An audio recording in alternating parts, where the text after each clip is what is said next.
married woman should not have a male bestie for whatever reason. Let the marriage go. If I were in his shoes, that marriage can no longer stand. And he met his wife's supposed former male best friend in their house at midnight. Is he being insecure for thinking her pregnancy may not be his? He's saying that he works in the oil and gas sector in Port Harcourt while his wife is here in Ibadan. Their second wedding anniversary was a few days ago, and he had told his pregnant wife that he would not be able to come home because work would not permit him.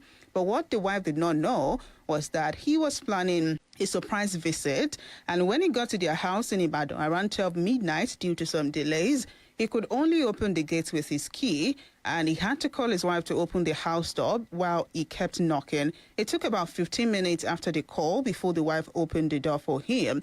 He said he met her supposed female bestie sleeping on the couch in the sitting room. This is the same person that the wife had told him she stopped talking to after the husband had told the wife that their relationship was making him uncomfortable, and she promised to stop talking to him.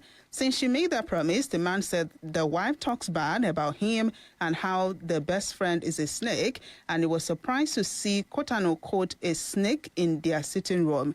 When he asked the wife what the guy was doing there, she said the man had come to check on her and got stuck because of the rain. Then that turned into a fight about the husband being insecure. He's saying that, mind you, the bestie's car was well parked in their compound. He said he traveled back to work the next day instead of the next 2 weeks that he had planned. Now, he's saying that he finds himself wondering if the pregnancy that the wife is carrying is even his.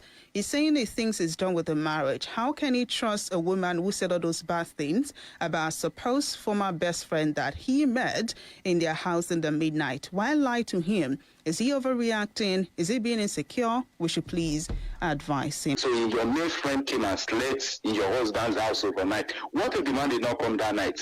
That means that possibly that bestie has been coming some other time. Let the marriage go. If I were in his shoes, that marriage can no longer stand, because the man here does not work nearby.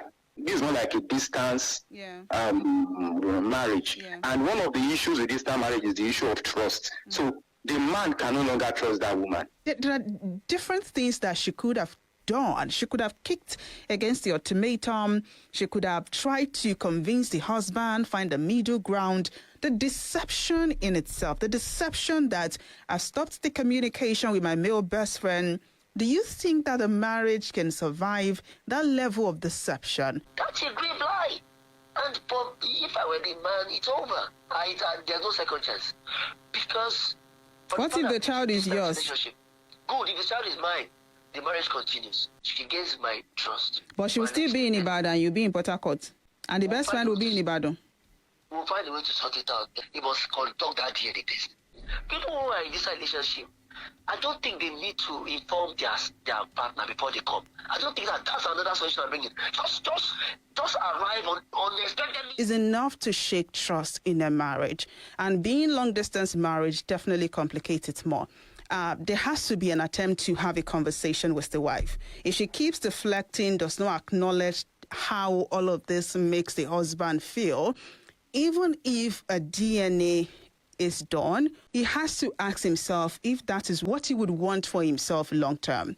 But if the wife takes responsibility for her actions, how he makes the husband feel, of course, he still has to have the DNA test, because we talk about how trust does not just drop from heaven. It has to be earned in itself.